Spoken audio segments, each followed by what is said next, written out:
ਸਤਨਾਮ ਸ੍ਰੀ ਵਾਹਿਗੁਰੂ ਸਾਹਿਬ JIO. ਪੌੜੀ। ਨਾਨਕ ਜੀ ਉਪਾਇ ਕੈ ਲਿਖਣਾ ਵੈ ਧਰਮ ਬਹਾਲਿਆ। ਉਥੈ ਸੱਚੇ ਹੀ ਸੱਚ ਨਿਬੜੈ ਚੁਣ ਵੱਖ ਕੱਢੇ ਜਜ ਮਾਲਿਆ। ਥਾਉ ਨਾ ਪਾਏ ਅਨਕੂੜਿਆਰ ਮੋਹ ਕਾਲੈ ਦੋਜਕ ਚਾਲਿਆ। ਤੇਰੇ ਨਾਹੀਂ ਰਤੇ ਸੇ ਜਿਨ ਗਏ ਹਾਰ ਗਏ ਸੇ ਠੱਗਣ ਵਾਲਿਆ। ਲਿਖਣਾ ਵੈ ਧਰਮ ਬਹਾਲਿਆ।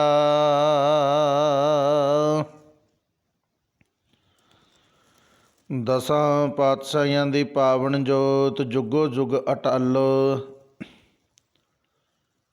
ਤਖਤ ਚਵਰ ਛਤਰ ਦੇ ਮਾਲਕ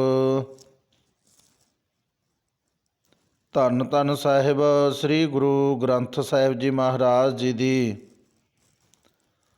ਪਾਵਨ ਤੇ ਪਵਿੱਤਰ ਗੋਦ ਦਾ ਨਿੱਘ ਮਾਣ ਰਹੀ ਗੁਰੂ ਰੂਪ ਗੁਰੂ ਪਿਆਰੀ ਸਾਧ ਸੰਗਤ ਜੀ, ਵਾਹਿਗੁਰੂ ਜੀ ਕਾ ਖਾਲਸਾ ਵਾਹਿਗੁਰੂ ਜੀ ਕੀ ਫਤਿਹ। ਸੋ ਇਸ ਭਾਗਾ ਸਮਾਂ ਸਤਿਗੁਰੂ ਪਾਤਸ਼ਾਹ ਜੀ ਦੀ ਪਾਵਨ ਪਵਿੱਤਰ ਹਜ਼ੂਰੀ ਦੇ ਵਿੱਚ ਬੈਠ ਕੇ ਪਾਵਨ ਗੁਰਬਾਣੀ ਦੀ ਵਿਚਾਰ ਕਰਨ ਦਾ ਪ੍ਰਾਪਤ ਹੋਇਆ ਹੈ। ਸੋ ਪ੍ਰਮਾਤਮਾ ਵੱਲੋਂ ਦਿੱਤੀ ਹੋਈ ਤੁਸ ਬੁੱਧੀ ਦੇ ਅਨੁਸਾਰ ਆਪਾਂ ਪਾਵਨ ਗੁਰਬਾਣੀ ਦੇ ਜੋ ਪਾਠ ਸ਼ਰਵਣ ਕੀਤੇ ਹਨ, ਇਸ ਪੌੜੀ ਦੇ ਇਸ ਸ਼ਬਦ ਦੇ ਆਪਾਂ ਵਿਚਾਰ ਪ੍ਰਾਰੰਭ ਕਰਦੇ ਹਾਂ। ਇਹ ਪਾਵਨ ਸ਼ਬਦ ਰਾਗ ਆਸਾ ਦੇ ਅੰਦਰ, ਆਸਾ ਜੀ ਦੀ ਵਾਰ ਦੇ ਅੰਦਰ ਧੰਨ ਗੁਰੂ ਅੰਗਦ ਦੇਵ ਸਾਹਿਬ ਮਹਾਰਾਜ ਜੀ ਦਾ ਉਚਾਰਨ ਕੀਤਾ ਹੋਇਆ ਪੌੜੀ ਦੇ ਰੂਪ ਦੇ ਵਿੱਚ ਇਹ ਪਾਵਨ ਸ਼ਬਦ ਹੈ। ਇਹ ਪਾਵਨ ਸ਼ਬਦ ਧੰਨ ਸਾਹਿਬ ਸ੍ਰੀ ਗੁਰੂ ਗ੍ਰੰਥ ਸਾਹਿਬ ਮਹਾਰਾਜ ਜੀ ਦੇ ਮੁਬਾਰਕ ਅੰਗ 463 ਦੇ ਉੱਪਰ ਸੁਭਾਇਮਾਨ ਹੈ। ਇਸ ਪਾਵਨ ਪੌੜੀ ਦੇ ਰਾਹੀਂ, ਪਾਵਨ ਸ਼ਬਦ ਦੇ ਰਾਹੀਂ ਦੂਜੇ ਪਾਤਸ਼ਾਹ ਧੰਨ ਸਾਹਿਬ ਸ੍ਰੀ ਗੁਰੂ ਅੰਗਦ ਦੇਵ ਸਾਹਿਬ ਜੀ ਮਹਾਰਾਜ ਸਾਨੂੰ ਉਪਦੇਸ਼ ਦੇ ਰਹੇ ਹਨ ਤੇ ਹਜ਼ਾਰਾਂ ਸਾਲਾਂ ਤੋਂ ਇੱਕ ਬਣਿਆ ਹੋਇਆ ਭਰਮ, ਇੱਕ ਭੁਲੇਖਾ ਵੀ ਦੂਰ ਕਰਦੇ ਹਨ, ਜਿਹੜਾ ਕਿ ਆਮ ਹੀ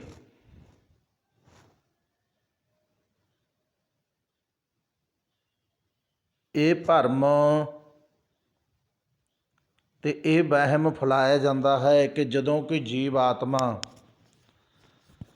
ਇਸ ਸੰਸਾਰ ਨੂੰ ਤਿਆਗ ਕੇ ਇਸ ਸੰਸਾਰ ਤੋਂ ਚਲੀ ਜਾਂਦੀ ਹੈ ਤੇ ਅੱਗੇ ਧਰਮ ਰਾਜ ਦੇ ਪੇਸ਼ ਹੋ ਕੇ ਉਸ ਨੂੰ ਆਪਣੇ ਜੀਵਨ ਦੇ ਵਿੱਚ ਕੀਤੇ ਹੋਏ ਚੰਗੇ ਤੇ ਮਾੜੇ ਕੰਮਾਂ ਦਾ ਲੇਖਾ ਜੋਖਾ ਦੇਣਾ ਪੈਂਦਾ ਹੈ।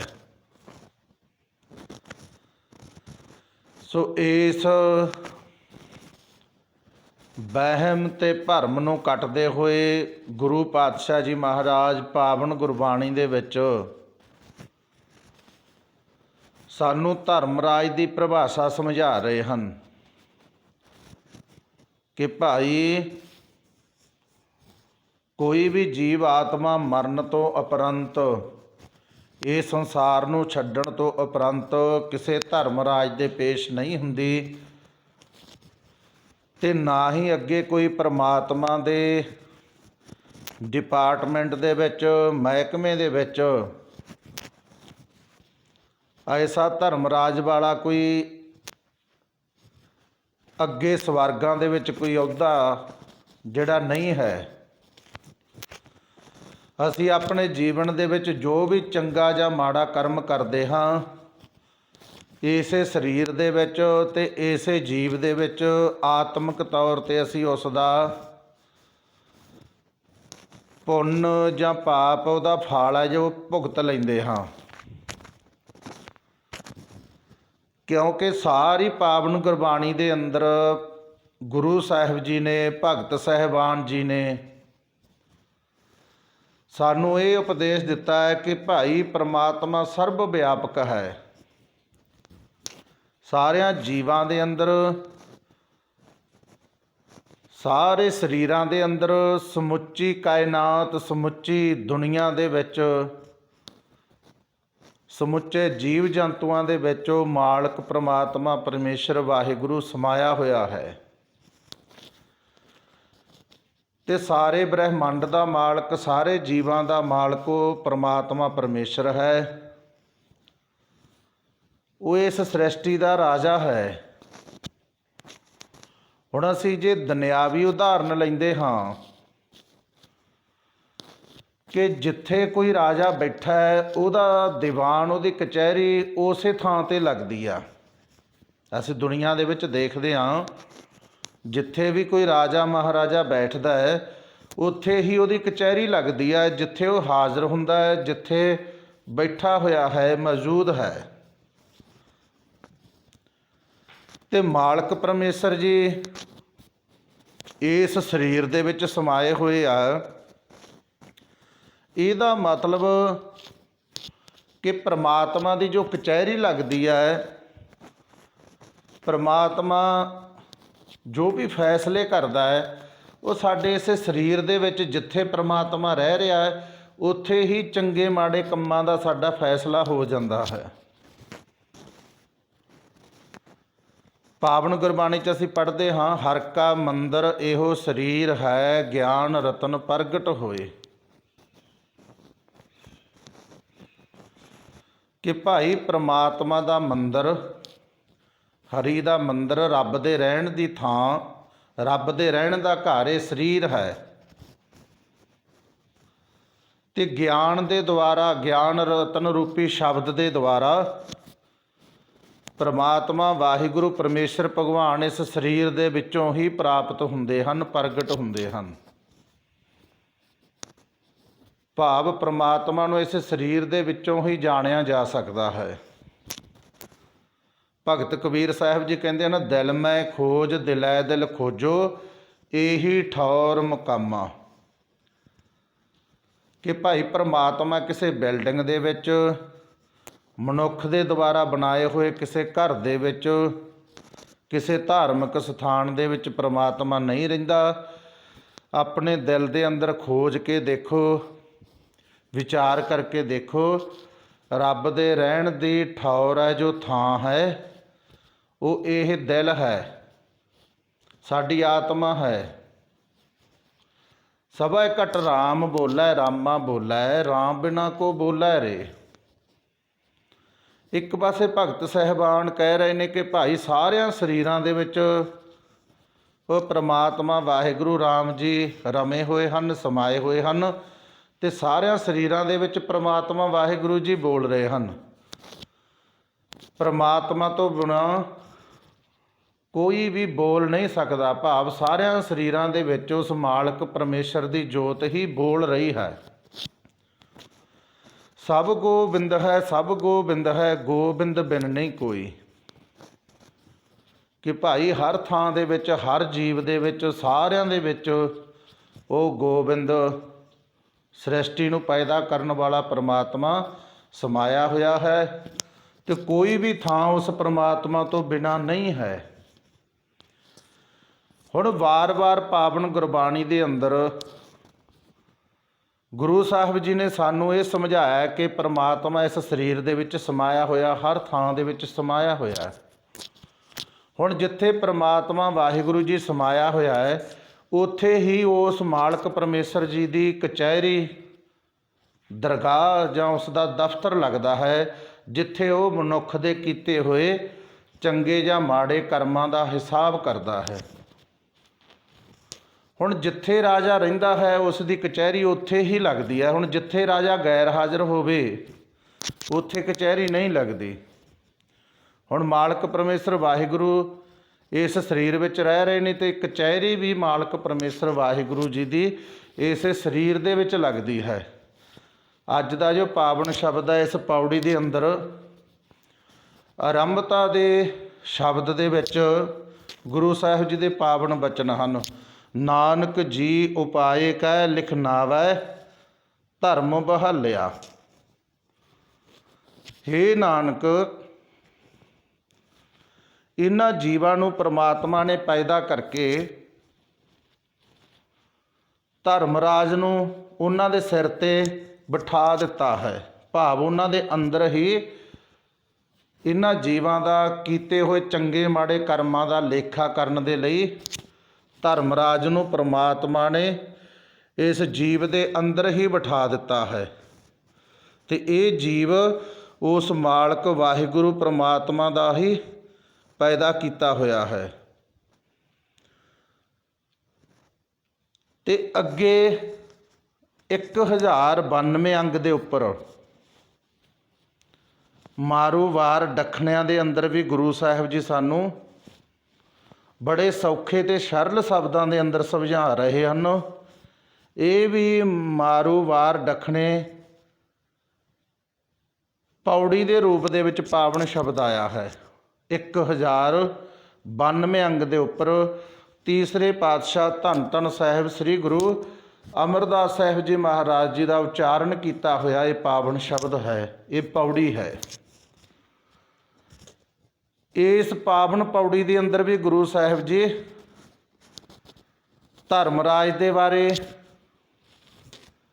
ਰਾਜੇ ਮਾਲਕ ਪਰਮੇਸ਼ਰ ਦੇ ਤਖਤ ਦੇ ਬਾਰੇ ਕਿ ਕਿੱਥੇ ਦੇ ਉਸ ਮਾਲਕ ਦਾ ਦਫ਼ਤਰ ਲੱਗਦਾ ਹੈ, ਦਰਗਾਹ ਲੱਗਦੀ ਹੈ, ਇਹ ਸਮਝਾ ਰਹੇ ਹਨ ਕਿ ਧਰਮਰਾਜ ਕਿੱਥੇ ਬੈਠ ਕੇ ਇਹਨਾਂ ਜੀਵਾਂ ਦੇ ਕਰਮਾਂ ਦਾ, ਚੰਗੇ ਮਾੜੇ ਕੰਮਾਂ ਦਾ ਲੇਖਾ ਜੋਖਾ ਕਰਦਾ ਹੈ। ਪੌੜੀ ਅੰਦਰ ਰਾਜਾ ਤਖਤ ਹੈ ਆਪੇ ਕਰੇ ਨਿਆਉ। ਹੁਣ ਗੁਰੂ ਸਾਹਿਬ ਜੀ ਕਹਿੰਦੇ ਭਾਈ ਅੰਦਰ ਰਾਜਾ ਤਖਤ ਹੈ, ਜੀਵਾਂ ਦੇ ਅੰਦਰ ਹੀ ਸਾਰੇ ਜੀਵਾਂ ਦੇ ਮਾਲਕ ਪ੍ਰਮਾਤਮਾ ਦਾ ਤਖਤ ਹੈ। ਉਹ ਮਾਲਕ ਇਹਨਾਂ ਜੀਵਾਂ ਦੇ ਅੰਦਰ ਹੀ ਬੈਠਾ ਹੋਇਆ ਹੈ, ਆਪੇ ਕਰੇ ਨਿਆਉ।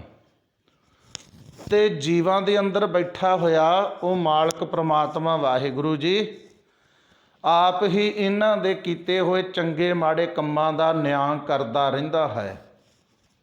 ਭਾਵ ਕਿ ਜਦੋਂ ਵੀ ਅਸੀਂ ਆਪਣੇ ਜੀਵਨ ਦੇ ਵਿੱਚ ਕੋਈ ਚੰਗਾ ਜਾਂ ਮਾੜਾ ਕਰਮ ਕਰਦੇ ਹਾਂ, ਸਾਡੇ ਅੰਦਰ ਬੈਠਾ ਹੋਇਆ ਧਰਮਰਾਜ ਮਾਲਕ ਪ੍ਰਮਾਤਮਾ ਅੰਦਰੋਂ ਨਾਲ ਦੀ ਨਾਲ ਹੀ ਉਸੇ ਵਕਤ ਤਤਕਾਲ ਦੇ ਵਿੱਚ ਆਵਾਜ਼ ਆ ਜਾਂਦੀ ਹੈ ਕਿ ਇਹ ਕਰਮ ਜੋ ਕੀਤਾ ਹੈ ਇਹ ਚੰਗਾ ਹੈ ਜਾਂ ਮਾੜਾ ਹੈ, ਇਹਨੂੰ ਕਰਨਾ ਹੈ ਜਾਂ ਨਹੀਂ ਕਰਨਾ ਹੈ, ਇਹ ਗੁਣ ਵਾਲਾ ਕੰਮ ਹੈ ਜਾਂ ਔਗਣ ਵਾਲਾ ਕੰਮ ਹੈ। ਸਾਡੀ ਜ਼ਮੀਰ, ਸਾਡੀ ਆਤਮਾ ਉਸੇ ਵਕਤ ਜੇ ਕੋਈ ਕੰਮ ਮਾੜਾ ਹੈ ਤਾਂ ਸਾਨੂੰ ਉਸ 'ਤੇ ਰੋਕਦੀ ਆ, ਜੇ ਕੋਈ ਕੰਮ ਚੰਗਾ ਹੈ ਤਾਂ ਸਾਡੀ ਆਤਮਾ, ਸਾਡੀ ਜ਼ਮੀਰ ਸਾਨੂੰ ਉਤਸ਼ਾਹਿਤ ਕਰਦੀ ਹੈ।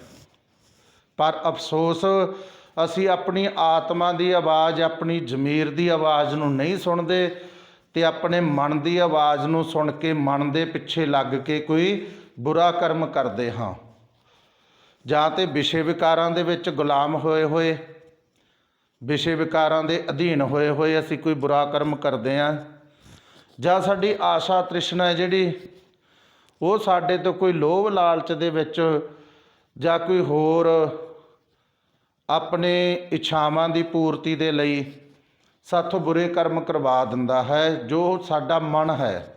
ਅਤੇ ਅਸੀਂ ਸਮਝ ਲੈਂਦੇ ਹਾਂ ਕਿ ਚੰਗੇ ਮਾੜੇ ਕਰਮ ਦਾ ਜਿਹੜਾ ਲੇਖਾ ਜੋਖਾ ਹੈ ਉਹ ਤਾਂ ਮੌਤ ਤੋਂ ਬਾਅਦ ਕੋਈ ਧਰਮਰਾਜ ਕਰੇਗਾ, ਪਰ ਅਸੀਂ ਆਪਣੀ ਆਤਮਾ ਦੀ ਜ਼ਮੀਰ ਦੀ ਆਵਾਜ਼ ਨੂੰ ਦਬਾ ਦਿੰਦੇ ਹਾਂ ਅਤੇ ਅਸੀਂ ਆਪਣੀ ਜ਼ਮੀਰ ਅਤੇ ਆਤਮਾ ਦੀ ਆਵਾਜ਼ ਨੂੰ ਨਹੀਂ ਸੁਣਦੇ।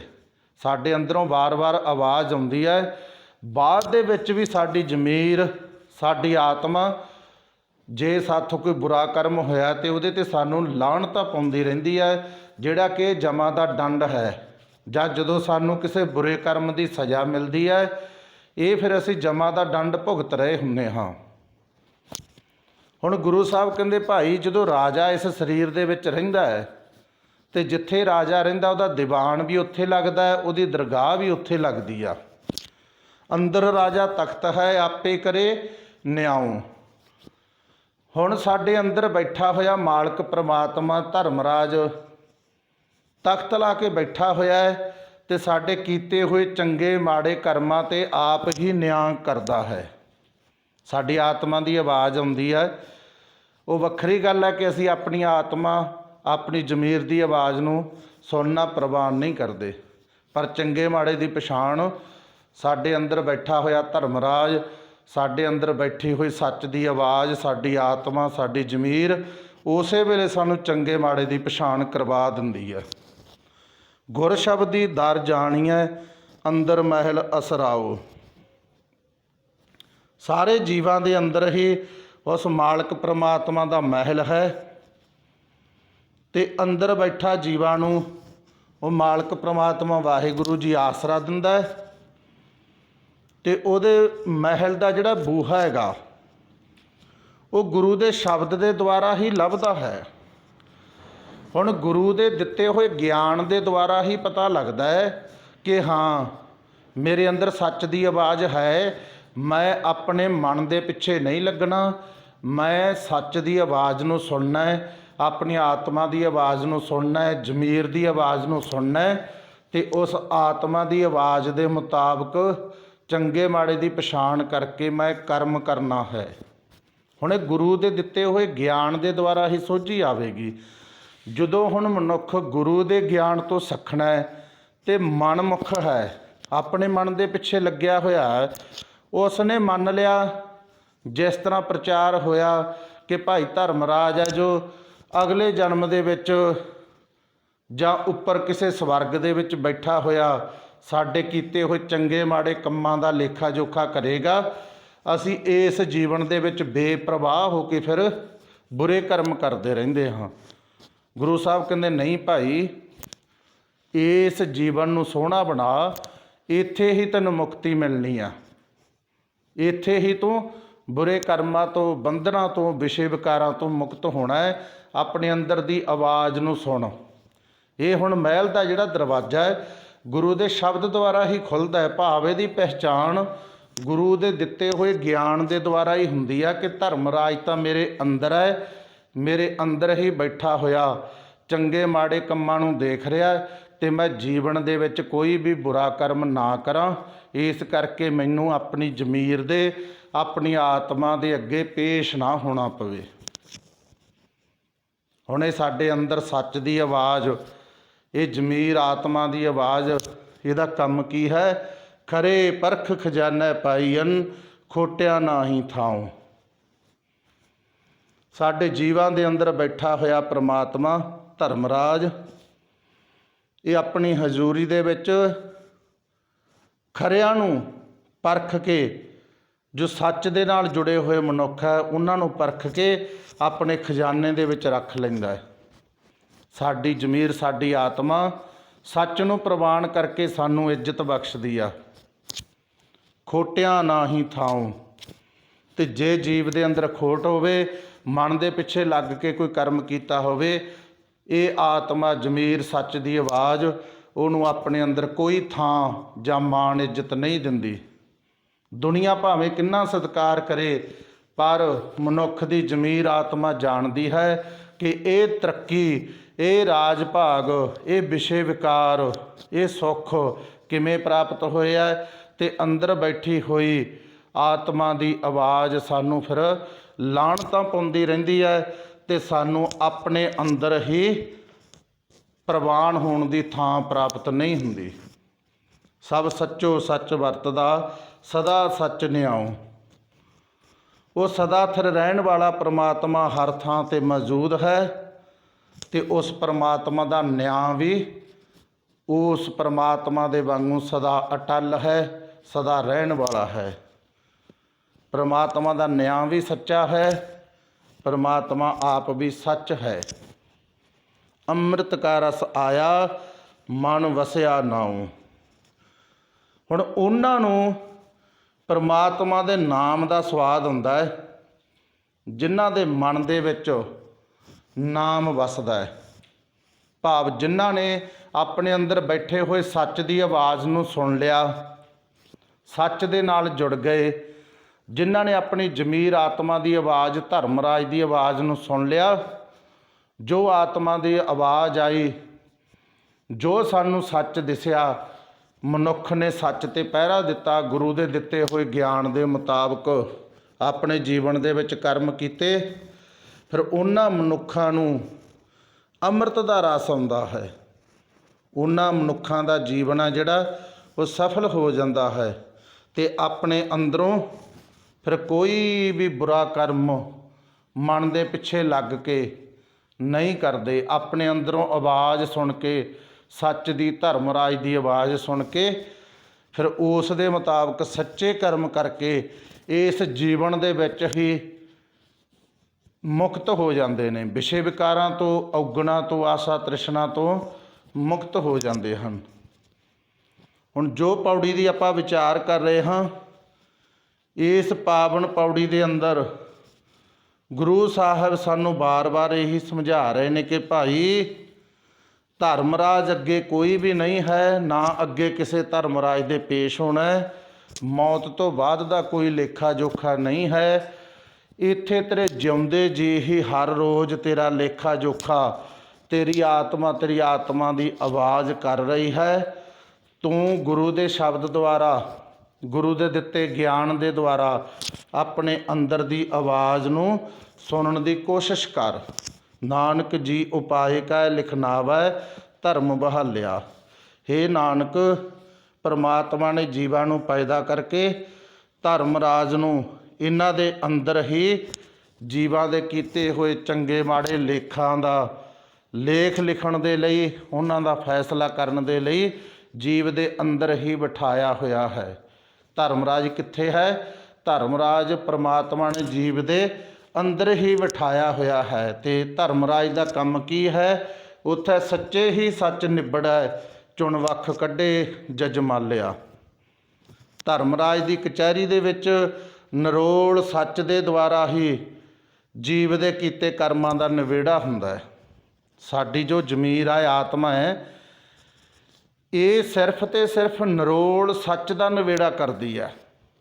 ਸਾਡੇ ਅੰਦਰੋਂ ਅਸੀਂ ਕਿੰਨੀ ਵੀ ਚਲਾਕੀ ਦੇ ਨਾਲ ਕੋਈ ਸੁੱਖ ਜਾਂ ਕੋਈ ਵਸਤੂ ਪ੍ਰਾਪਤ ਭਾਵੇਂ ਕਰ ਲਈਏ, ਠੱਗੀ ਮਾਰ ਲਈਏ, ਕਿਤੇ ਝੂਠ ਬੋਲ ਕੇ ਦੇਖ ਲਈਏ, ਕਿਤੇ ਬੁਰਾ ਕਰਮ ਕਰਕੇ ਦੇਖ ਲਈਏ, ਦੁਨੀਆ ਦੀ ਨਿਗਾਹ ਤੋਂ ਚੋਰੀ ਕੋਈ ਕੰਮ ਕਰਕੇ ਦੇਖ ਲਈਏ, ਪਰ ਸਾਡੀ ਆਤਮਾ, ਸਾਡੀ ਜ਼ਮੀਰ ਹੈ ਜੋ ਉਹ ਸੱਚ ਦੀ ਪਛਾਣ ਕਰਦੀ ਹੈ। ਅਤੇ ਜਿੱਥੇ ਵੀ ਅਸੀਂ ਜਾਂਦੇ ਹਾਂ, ਜਿੱਥੇ ਵੀ ਵਿਚਰਦੇ ਹਾਂ, ਜੋ ਵੀ ਕੰਮ ਕਰਦੇ ਹਾਂ, ਇਸ ਤੋਂ ਉਹਲੇ ਕੁਝ ਵੀ ਨਹੀਂ ਹੁੰਦਾ। ਇਸ ਨੇ ਨਾਲ ਦੇ ਨਾਲ ਹੀ ਫੈਸਲਾ ਸੁਣਾ ਦੇਣਾ ਹੈ ਕਿ ਭਾਈ ਆਹ ਕਰਮ ਸੱਚ ਹੈ ਅਤੇ ਆਹ ਝੂਠ ਹੈ। ਇਹ ਹੈ ਅਸਲੀ ਧਰਮਰਾਜ। ਉੱਥੇ ਸੱਚੇ ਹੀ ਸੱਚ ਨਿਬੜੈ, ਚੁਣ ਵੱਖ ਕੱਢੇ ਜਜਮਾਲਿਆ। ਧਰਮਰਾਜ ਦੀ ਕਚਹਿਰੀ ਦੇ ਵਿੱਚ ਸਾਡੇ ਅੰਦਰ ਹੀ ਆਤਮਿਕ ਤੌਰ 'ਤੇ ਨਿਰੋਲ ਸੱਚ ਦੇ ਦੁਆਰਾ ਕੀਤੇ ਹੋਏ ਕੰਮਾਂ ਦਾ ਨਿਬੇੜਾ ਹੁੰਦਾ ਹੈ ਕਿ ਉਸ ਧਰਮਰਾਜ ਦੀ ਕਚਹਿਰੀ ਦੇ ਵਿੱਚ ਸਾਡੇ ਅੰਦਰ ਹੀ ਨਿਬੇੜੇ ਦਾ ਜਿਹੜਾ ਮਾਪ ਹੈ, ਨਿਰੋਲ ਸੱਚ ਹੈ।